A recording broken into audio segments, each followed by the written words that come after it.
Alright friends, welcome back to another episode of Peaceful Schools Power Hour Technology Edition. And today we're going to be getting into a little bit of 3D design using this website right here called Tinkercad. Requirements for this: you do need to have a computer in order to do this, and you also need to have a login. Now, it doesn't cost anything to create a login for Tinkercad, and you can even use an existing one from a Google account if you like. It's very simple, very easy. But those are the things you're going to need in order to create this with us today. When you log in, I've done quite a few different designs on this website, so all of my designs show up here. They all automatically save, which is fantastic. But when you log in for the first time, this place will be blank. But this button will still be here. We're going to click Create New Design, and that's going to take us to the 3D editor. This is what it looks like right here. And the first thing we're going to talk about is how to look around when you're creating 3D designs. Now, this is one of the hardest things about this whole process, because we have a flat screen, a two-dimensional screen in front of us, and we need to create something in 3 dimensions. So it's hard to look around. So first, I'm just going to drag a shape into the middle of my plane right here. And then we're going to try and look at it. The first thing, the easiest thing that you will figure out how to do first is using the mouse wheel. If we use the mouse wheel, we can zoom in and we can zoom out of our shape. Simple, right? Next, if you right click and drag, it will rotate the plane or the perspective that we're looking at our box. So right now I'm holding down my right click button and dragging it around the screen. We can look under, above, and to the side. All right. Now, if our box is over here and we zoom in, we're not going to be able to see it. We can rotate a little bit, but there's one more movement command that we need to know, and that is holding down Shift, right click, and dragging. So if you're just clicking and dragging, you rotate around, but if you hold Shift on your keyboard, right click and drag, then you can change the angle that you're looking at. So we can get everything in front of us, and then we can right click and drag to move around. If we're looking from above, we can move back and forth if we're holding Shift. And those are the 3 looking around tools that we have in this program. Mouse wheel to zoom in, right click and drag to rotate, and Shift, right click and drag to move around. Next, we're going to talk about where we get our shapes and pieces from, and that comes from over here on this right-hand panel. There's all sorts of different shapes and things that you can use and combine together to make your own shapes. So you saw me before drag in just a simple box. We can drag in more than one box. We can drag in cylinders, spheres. We can do all of these things here.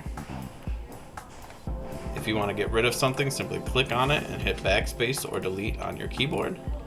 And each one of these shapes can be changed, altered, and resized. So you see all these little boxes on the shape. If we click and drag on any of these boxes, we can elongate our shapes. We can make them taller by clicking and dragging on this one right here.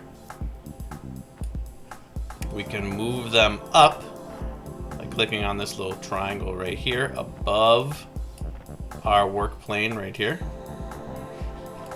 And every time you move something, you'll notice that there are numbers involved with everything. So as we move up, it's telling me over here that we are 8 units, 8 millimeters above our work plane. And all of these are editable. So I can click right here.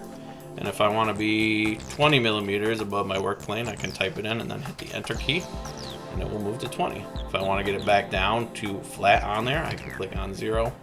Type in 0, hit enter, and it will go all the way back down to the bottom.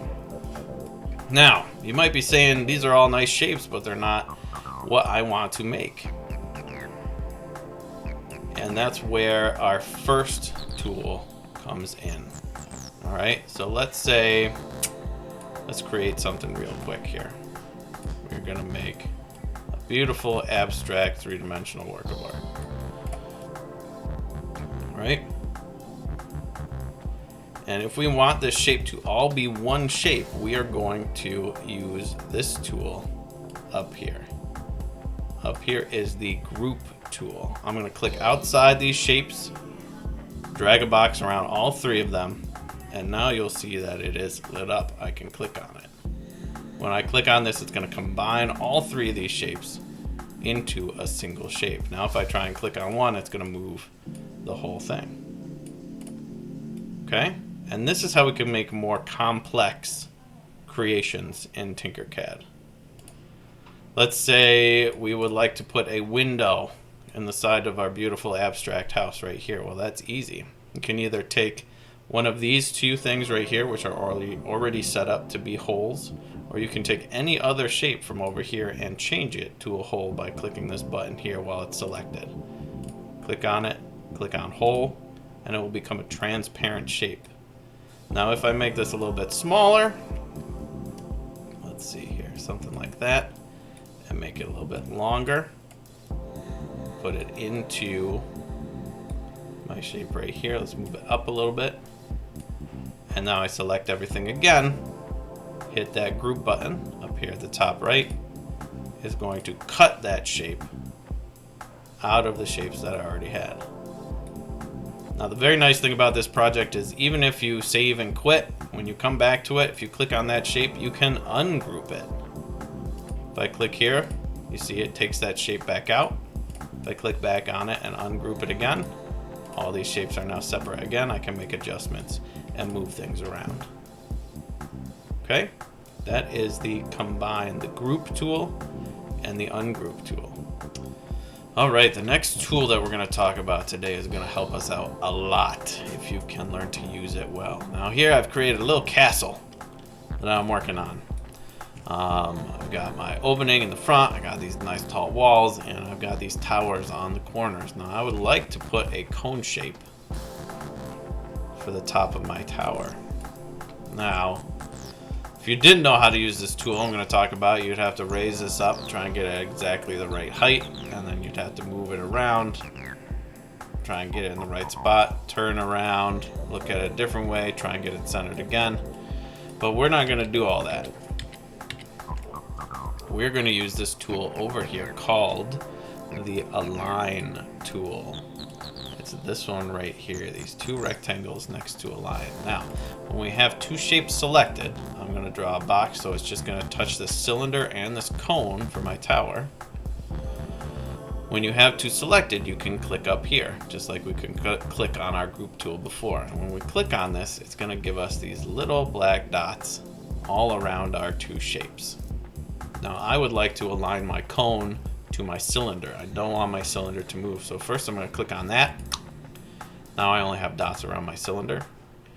And then I'm going to use these dots to figure out how to get my cone in the exact spot that I want. Now it looks like I still need to get it up to the top, up to the right level. So what I can do there is mouse over. I just clicked off to get off my Align tool. I'm going to click on my cylinder, mouse over this top box that says it's 57 millimeters tall. So if I click back on my cone now, I can move it up and I can keep going until I get to 57, or I can click down here and type in 57. That's going to give me the exact right height. And now I can use the Align tool, selecting both of these things, clicking on Align right here, clicking on my cylinder, and now I'm going to look at it from above.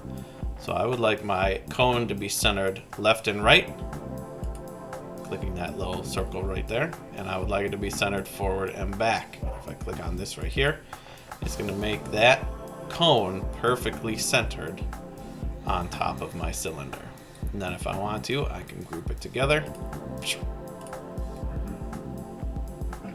and that will create my towers. Now, I actually used the Align tool before when I was creating this part of my castle. If I ungroup this, you will see I cut out the doorway here, and I wanted to get it perfectly in the middle. I got it going through the wall, and then I selected both of them. Another way you can add to your selection is if you click and then hold Shift and click. That will add to what you have selected. And then I clicked Align, clicked on the walls because I don't want them to move, and then I just clicked this little dot right here, and that moved it right to the center. Let me move this over so you can see it even better. Select both of these, clicked on the Align tool, and then just clicked on this dot in the middle. I got it perfectly in the center. I did the same thing before I even made this doorway. If I click on this box right here that I made, ungroup it, you can see that it's made up of 2 rectangular boxes. Now I could have just dragged this in and made it look as close as I could, but if I select this and select my red box here, click on the align tool, I want this clear box to move, so I'm going to click on the other one so we align to it, center it left and right, and then center it front and back, and then I combine them together. Now that box is perfectly in the middle. All the walls are the exact same thickness.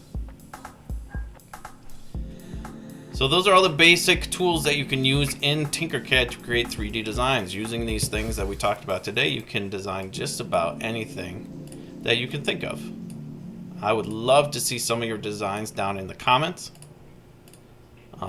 And next time we're going to talk about a little assignment that I'd love to give you guys using this program. If you participate in that and send me the files, I'll actually be able to 3D print them and send them back to you. So keep a lookout for that. Also want to remind you that every weekday on twitch.tv/MrSperber1 I do a stream. I play a couple different video games. I'm open to suggestions. If you want to just come in and chat, I'd love to see you there. And I hope everybody's doing great wherever they are and whoever they're with. Have a good day.